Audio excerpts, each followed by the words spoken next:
Hello people, Linker here to talk about Endgame King's Tower, making the best out of what you have. Best source for fast gold in the game as well as diamonds and XP. As you know, these rewards spiral out, they allow you to gain more levels, getting you faster progress. This means more AFK rewards, in turn more levels, and hence the spiral kind of commences. That effect is less fast than people think. However, let's talk about finding niches in min power to counter the enemy combat with what you have available so you're able to use it to the best you can. So for a little bit of background, there's going to be 5 meta sets that cover over 95% of solutions after early floor 600s. It's going to be Alna, Lucretia, Ainz, Thoron, and Godcom.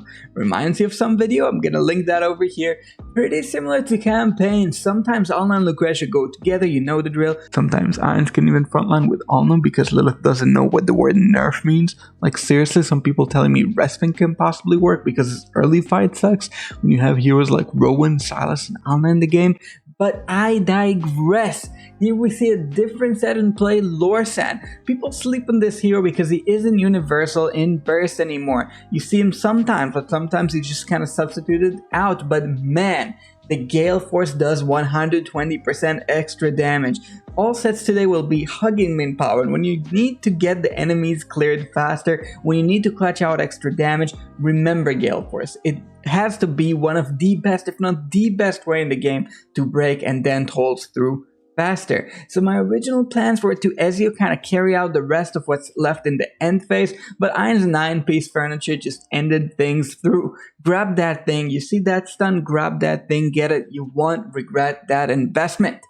So the next set, before we dive into the more niche ones, are going to be a concept that early game players can implement. Certain carries don't synergize well. Talk Belinda and Shamira eating each other's resources, not really doing anything together.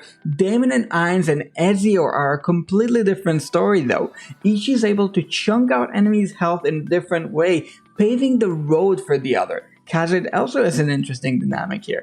This combo isn't often seen in campaign due to how hero hungry it is. You want to use all Ainz, Damon, Khazard, and Ezio together, you won't have any other sets. However, in King's Tower, it's just all in.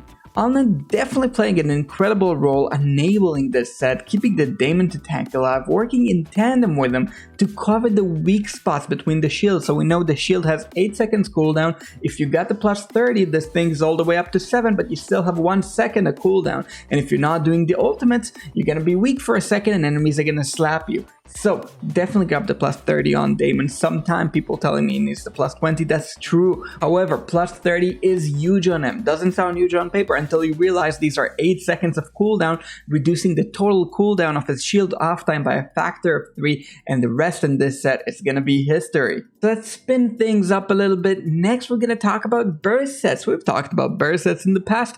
Some of you have been asking me about Aaron falling off late. Now, I want to talk specifically about how many people bury Gwyneth alive, telling me Zafrael gives her a rough fight.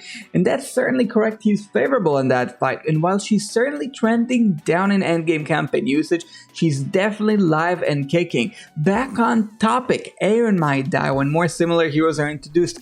However, he's nowhere near that now. Still maintaining a solid spot in the top 10. Now, I know you people expect me for this input. As soon as he's close to breaking down, I'll let you know. So like, subscribe, stay tuned. However, I assure you that's not the case. And here, he enjoys a specific blend of burst to carry. Like a haze stacking in a favorable way alongside Ortho Slow, enabling Aaron to gain control of all enemies fast with Skriath, while him and Zorath deal damage in mass, bulk, and fast.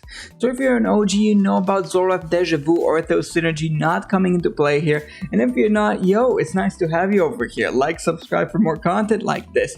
And lastly, final set's gonna be Damon. Yo, viewer, you, yes you, I'll let this play out while we have a talk, and if you're able to tell me what niche artifact on which hero here makes the difference, you get endless clout in the comment section. Anyways, while this is playing, I wanted to notify you people I'll be a little bit more busy in the next few weeks. I get a lot in terms of moving in a new apartment, day job projects, and more.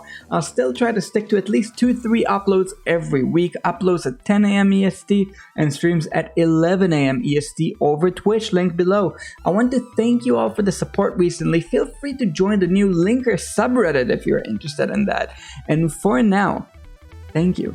And I've been Linker. Peace.